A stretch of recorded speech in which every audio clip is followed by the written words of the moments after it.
जय श्री राम। राधे राधे दोस्तों। रामायण पवित्र ग्रंथ के बारे में आप लोग बचपन से ही पढ़ते और सुनते आ रहे हैं, जिसमें श्री राम और माता सीता और लक्ष्मण के जीवन से जुड़े पहलुओं को दिखाया गया है, जो हमारे जीवन के कई कई परिस्थितियों में मार्गदर्शन के रूप में जीवन में कैसे आगे बढ़े एक मार्गदर्शन मिलता है। इस रामायण ग्रंथ में मेघनाद की मृत्यु के बाद सुलोचना का क्या हुआ, इस कथा में जानेंगे। उसके चरित्र के बारे में, क्या माता सीता के चरित्र से कहीं ज्यादा सुलोचना पवित्र चरित्रवान थी, जो इस कथा में पूरी तरह से बताया गया है। आज का वीडियो बहुत इंटरेस्टिंग होने वाली है, इसलिए बिना स्क्रैप किए इस वीडियो को पूरा जरूर देखिएगा और आपका समय न लेते हुए वीडियो शुरू करते हैं।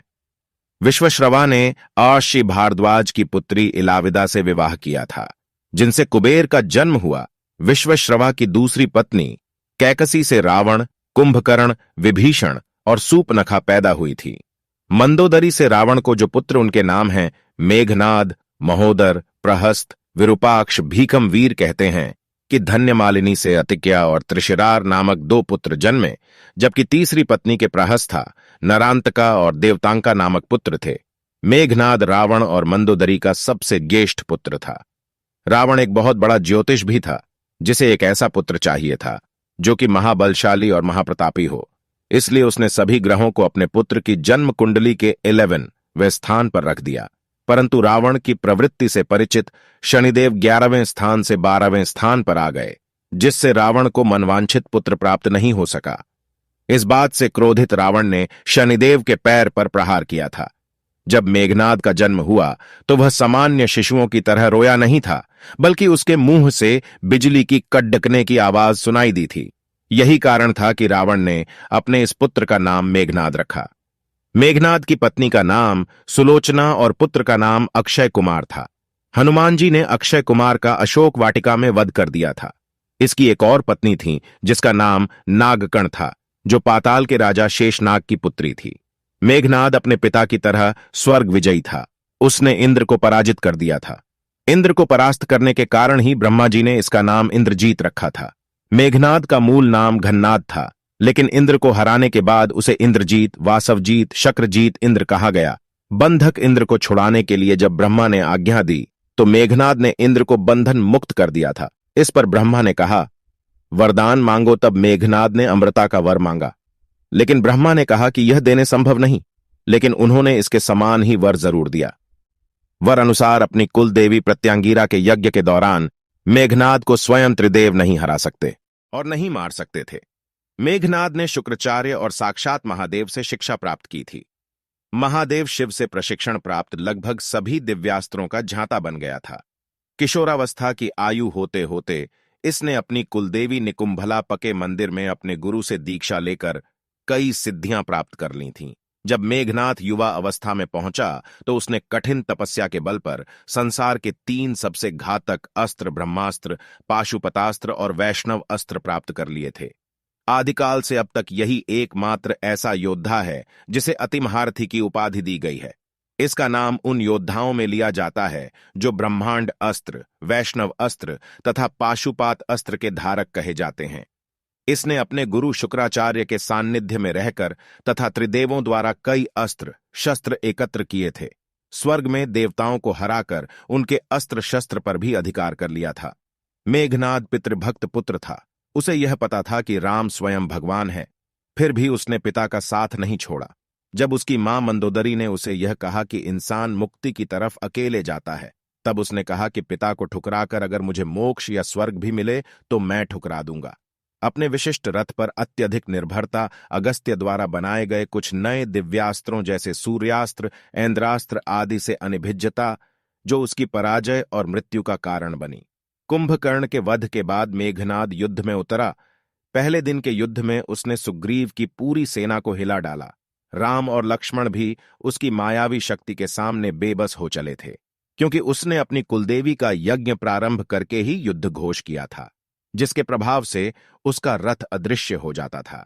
मौका पाकर उसने राम और लक्ष्मण पर नागपाश का प्रयोग किया और दोनों को मूर्छित कर दिया। नागपाश से मूर्छित व्यक्ति अगले दिन का सूरज नहीं देख सकता था। तब हनुमान जी तुरंत गरुड़ भगवान के पास गए और उन्हें लेकर आए गरुड़ को देख नाग भयभीत हो गए तथा उन्होंने राम तथा लक्ष्मण को मुक्त कर दिया। अगले दिन मेघनाद ने अपने शक्तिबाण से लक्ष्मण जी मूर्छित कर दिया। तब लक्ष्मण के प्राण को बचाने के लिए हनुमान जी लंका से सुषेण वैद्य को उठा लाए। वैद्य ने हनुमान को उपाय बताते हुए संजीवनी बूटी लाने के लिए कहा। उस संजीवनी बूटी से ही लक्ष्मण की मूर्छा टूटी। तीसरे दिन विभीषण के कहने पर लक्ष्मण वहां जा पहुंचे, जहां मेघनाद कुलदेवी का यज्ञ करवा रहा था।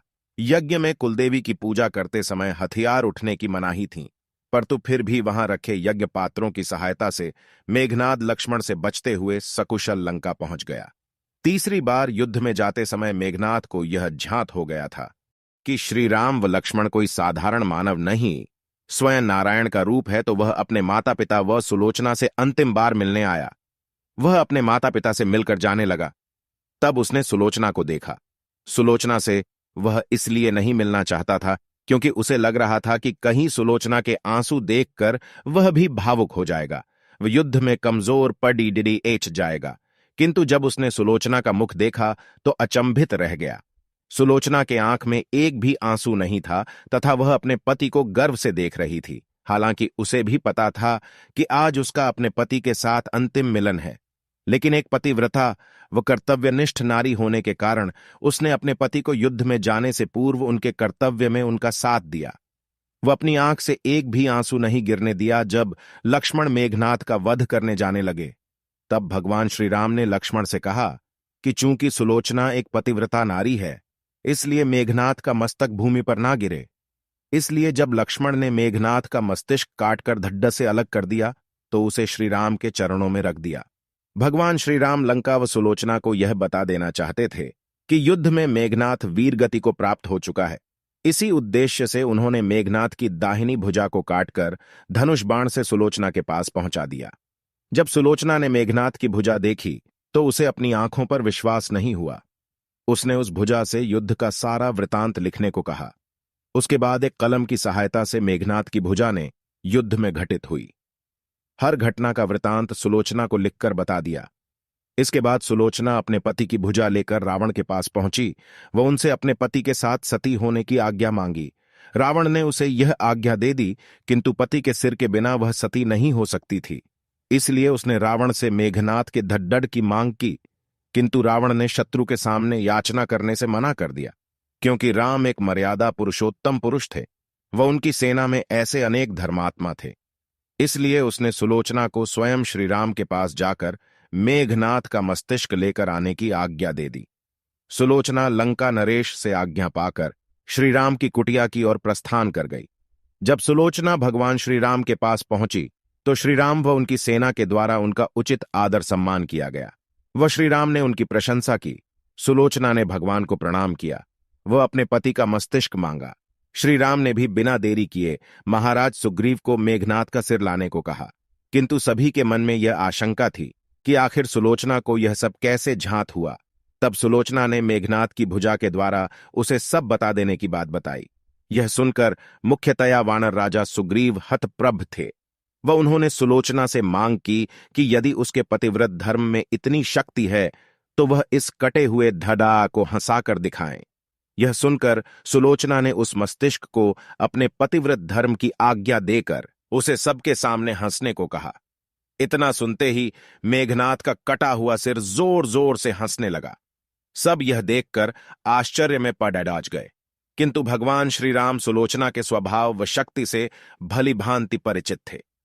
उन्होंने उस दिन युद्ध विराम की घोषणा की व लंका की सेना को अपने युवराज का अंतिम संस्कार करने को कहा, ताकि सुलोचना के सती होने में किसी प्रकार का रक्तपात ना हो। इसलिए उस दिन कोई युद्ध नहीं हुआ। अपने पति का कटा हुआ सिर लेकर सुलोचना लंका आ गई व समुद्र किनारे सभी मृत सैनिकों व मेघनाद की अर्थी सजा गई।